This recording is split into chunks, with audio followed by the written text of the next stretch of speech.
ಫಸ್ಟಿಗೆ IVF ತಗೋಬೋದಾ? ಮೊದಲನೇ ಮಗುಗೆನೆ ಅದಾದ ನಂತರ ಸೆಕೆಂಡ್ ಮಗು ನ್ಯಾಚುರಲ್ ಆಗಿ ಆಗುವಂತ ಚಾನ್ಸಸ್ ಇರುತ್ತೆ IVF ತಗೊಂಡಾದ್ಮೇಲೆ? ಫೀಮೇಲ್ಸ್ಗೆ ಏನಾದ್ರು ಆಗ್ಬಿಡುತ್ತೆ IVF ಮಾಡಿದ್ರೆ ಅಂತ ಎಲ್ಲ ಇದೆ. ಈಗ IVF ಮಾಡ್ತಾರೆ ಅಂದ್ರೆ ಯೂಶಲಿ ಅವ್ರಿಗೆ PCOS ಹಾರ್ಮೋನಲ್ ಇರ್ರೆಗ್ಯುಲೇಷನ್ಸ್ ಇರುತ್ತೆ, ವಾಮಿಟಿಂಗ್, ಅದು ಆಸ್ ಯೂಶಲ್. ಬರೀ ಸ್ಪರ್ಮ್ ಚೆನ್ನಾಗಿದ್ರೆ ಸಾಲು ಸರ್, ಸ್ಪರ್ಮ್ ಆಫಲೇಷನ್ ಆಗಿರ್ಬೇಕು.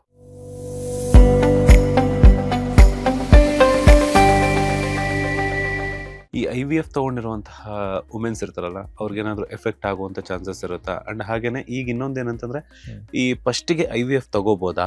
ಮೊದಲನೇ ಮಗುಗೆನೆ ಅದಾದ ನಂತರ ಸೆಕೆಂಡ್ ಮಗು ನ್ಯಾಚುರಲ್ ಆಗಿ ಆಗುವಂತ ಚಾನ್ಸಸ್ ಇರುತ್ತೆ IVF ತಗೊಂಡಾದ್ಮೇಲೆ?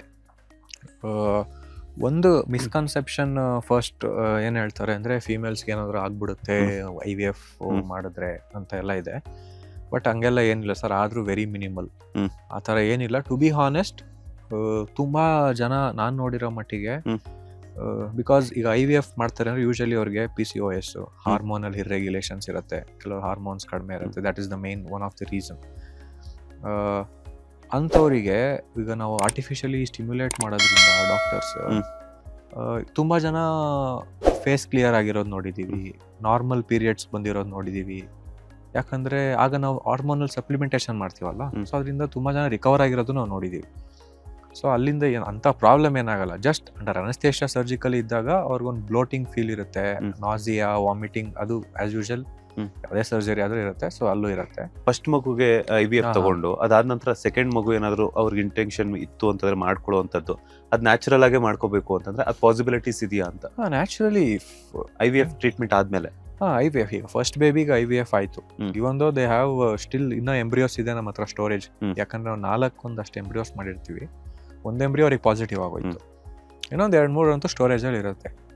ಒಂದು ಅವರಿಗೆ ನ್ಯಾಚುರಲ್ ಆಗಿ if they are capable enough, ಆ ಕೆಪಾಸಿಟಿ ಇದ್ರೆ ಲೆಟ್ ದೆಮ್. ಅದರ ನಾವು ಇದೆ ಅಂತ ಏನು ಮಾಡೋಕ್ಕಾಗಲ್ಲ. ಆಗಿಲ್ಲ ಅಂದರೂ ದೇ ಹ್ಯಾವ್ ಬ್ಯಾಕಪ್. ಮತ್ತೆ ಸೇಮ್ ಪ್ರಾಸೆಸ್, ಇನ್ನೊಂದು ಸೈಕಲಲ್ಲಿ ಇನ್ನೊಂದು ಎಂಬ್ರಿಯೋನ ಟ್ರಾನ್ಸ್ಫರ್ ಮಾಡ್ತೀವಿ. ಓಕೆ. ಈ ICSI ಅಂತಂದ್ರೆ ಏನು? ಹಾಗೇನೆ ಈ ICSI ನ ಯಾಕೆ ಯೂಸ್ ಮಾಡ್ತಾರೆ ಅಂಡ್ ಯಾವಾಗ ಯೂಸ್ ಮಾಡ್ತಾರೆ IVF ನಲ್ಲಿ ಅಂತ?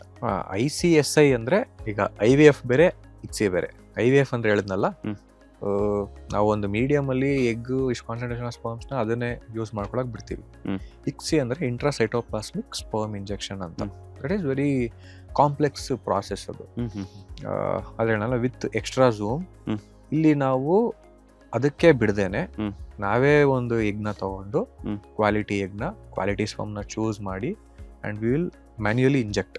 ಅದನ್ನೇ ಇಂಜೆಕ್ಟ್ ಮಾಡ್ಕೊಳಕ್ ಬಿಡಲ್ಲ, ನಾವೇ ಪರ್ಟಿಕ್ಯುಲರ್ಲಿ ಇಂಜೆಕ್ಟ್ ಮಾಡ್ತೀವಿ. ಸೊ ಇದನ್ನ ICSI ಪ್ರೊಸೀಜರ್ ಅಂತ ಕರೀತಾರೆ. ಆ್ಯಂಡ್ ICSI ಪ್ರೊಸೀಜರಿಂದ ಏನು ಯೂಸು IVFಗೂ ಅದಕ್ಕೂ ಅಂದರೆ,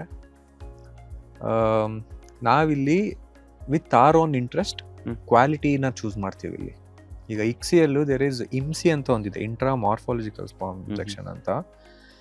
ಬರೀ ಸ್ಪರ್ಮ್ ಚೆನ್ನಾಗಿದ್ರೆ ಸಾಲು ಸರ್, ಸ್ಪರ್ಮ್ ಆಫಲೇಷನ್ ಆಗಿರಬೇಕು.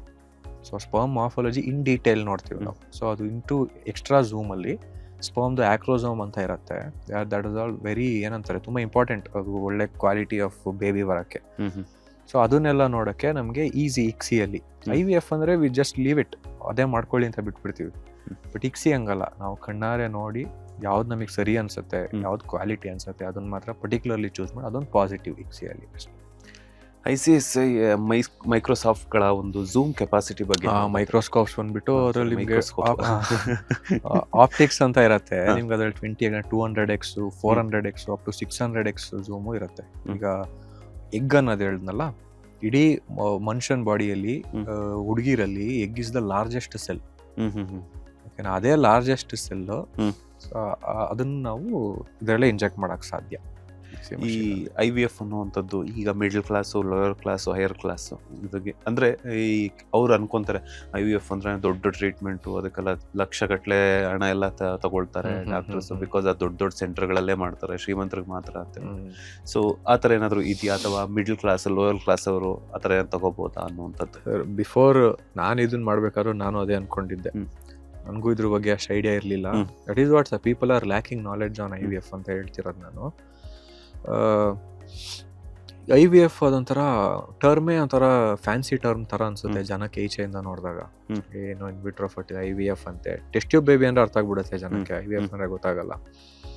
ಸೊ ಹಂಗೇನಿಲ್ಲ. ಮೊದಲು ಒಂದು ಕಾಲದಲ್ಲಿ ಇತ್ತು ಸರ್, ಸ್ಟಾರ್ಟಿಂಗು ಅದೆಲ್ಲ ಬಂದಾಗ ಹ್ಮ್. ಇದೆಲ್ಲ ಕಾಸ್ಟ್ಲಿ ಅಂತೆ, ನಾವೇನೋ ಮಾಡೋದೇ ಬೇಡ, ಅದು ಅವರೇ ಮಗು ಕೊಟ್ಬಿಡ್ತಾರಂತೆ, ಕಾಸ್ಟ್ಲಿ ಕಾಸ್ಟ್ಲಿ ಕಾಸ್ಟ್ಲಿ, ಫಸ್ಟ್ ಬರೋದೇ ಕಾಸ್ಟ್ಲಿ ಕಾಸ್ಟ್ಲಿ ಅಂತ. ಬಟ್ ಈಗ ಹಂಗೇನಿಲ್ಲ ಸರ್. ಈಗ ಆಸ್ ಗ್ರಾಜುಯಲಿ ಫರ್ಟಿಲಿಟಿ ರೇಟ್ ಡಿಕ್ಲೈನ್ ಆಗ್ತಾ ಬರ್ತಿರೋದ್ರಿಂದ ಅಫ್ಕೋರ್ಸ್ ಆನ್ ಬಿಸ್ನೆಸ್ ಪರ್ಸ್ಪೆಕ್ಟಿವ್ ಕೂಡ ಹಾಸ್ಪಿಟಲ್ಸ್ ಜಾಸ್ತಿ ಇದೆ. ಆ್ಯಂಡ್ ಈಗ ಕೋರ್ಸ್ ಮಾಡ್ತಿರೋರು ಕೂಡ ತುಂಬ ಜಾಸ್ತಿ ಇದ್ದಾರೆ. ಈಗ ಎಂಬ್ರಿಯಾಲಜಿಸ್ಟ್ ತುಂಬ ಜನ ಈಚೆ ಬರ್ತಿದ್ದಾರೆ. ವೆನ್ ಐ ಜಾಯಿಂಡ್ ಆ್ಯಂಡ್ ಈಗ ನೋಡೋಕೆ ಹೋದ್ರೆ ಸ್ಯಾಚುರೇಷನ್ ಲೆವೆಲ್ ಪೀಕ್ಸಲ್ಲಿದೆ ಎಂಬ್ರಿಯಾಲಜಿಸ್ಟು. ಆ್ಯಂಡ್ ಈಗ ಅದೊಂಥರ ನಾರ್ಮಲ್. ಈಗ ಮೊನ್ನೆ ಸುಮಾರು ಇಂಡಿಯನ್ ಗೌರ್ಮೆಂಟ್ಸ್, ಗೋವನ್ ಗೌರ್ಮೆಂಟಲ್ಲಿ ಈಗ ಗೌರ್ಮೆಂಟ್ ಸೆಗ್ಮೆಂಟಲ್ಲಿ IVF ತರ್ತಿದ್ದಾರೆ. ಈವನ್ ಇಂಡಿಯಾ, ಕರ್ನಾಟಕದಲ್ಲೂ ಕೂಡ ಅದು ಮಾತುಕತೆಯಲ್ಲಿದೆ. ಧಾರವಾಡ, ನಾರ್ತ್ ಕರ್ನಾಟಕ ಸೈಡ್ IVFನ ಗೌರ್ಮೆಂಟ್ಲಿ ಮಾಡೋಣ ಅಂತ, ವಿತ್ ಒಳ್ಳೆ ಕಾಸ್ಟ್ ಫ್ರೆಂಡ್ಲಿ ಅಂತ. ಆ್ಯಂಡ್ ಈಗ ಆ ಥರ ಭಯ ಪಡೋದು ಏನಿಲ್ಲ ಸರ್. ಎಲ್ಲರಿಗೂ ಅಷ್ಟೇ, you need an average cost of ಒಂದು 3 lakhs, 1.5 ಲಕ್ಷ ಇಂದ ಹಿಡಿದು 3 lakh, 4 lakh, package wise, medication wise depend ಆಗುತ್ತೆ ಅದು. ಅಂತ ಅನ್ಅಫೋರ್ಡಬಲ್, ಕೈಗೆ ಇಟ್ಕಲ್ಲ ನಮಗೆ ಅನ್ನೋ ಥರ ಈಗ ಸದ್ಯಕ್ಕಿಲ್ಲ, ಹಂಗಾಗೋದು ಇಲ್ಲ. ಇಟ್ಸ್ ಈಸಿಲಿ ಆಕ್ಸೆಸಬಲ್ ನಾವು. ಬ್ಯಾಂಗ್ಳೂರಲ್ಲಂತೂ ಈಗ ನಿಮ್ಗೆ ಆಲ್ಮೋಸ್ಟ್ ಯಾವುದೇ ಏರಿಯಾಗೆ ಹೋದ್ರೂ ಒಂದು ಏರಿಯಾದಲ್ಲಿ ಒಂದು 3-4 IVF ಸೆಂಟರ್ ಅಂತೂ ಇದೆ ಈಗ. ಲೇಟೆಸ್ಟ್ ಹಾಗೂ ಇಂಟ್ರೆಸ್ಟಿಂಗ್ ಸುದ್ದಿಗಳಿಗಾಗಿ ಬಾಸ್ ಟಿವಿ ಕನ್ನಡ ಚಾನೆಲ್ನ ಸಬ್ಸ್ಕ್ರೈಬ್ ಮಾಡಿ. ಹಾಗೆಯೇ ಬೆಲ್ ಐಕಾನ್ ಪ್ರೆಸ್ ಮಾಡಿ. ಇದರ ಜೊತೆಗೆ ಫೇಸ್ಬುಕ್, ಇನ್ಸ್ಟಾಗ್ರಾಮ್, ಎಕ್ಸ್ ನಲ್ಲೂ ಮಿಸ್ ಮಾಡದೆ ಫಾಲೋ ಮಾಡಿ.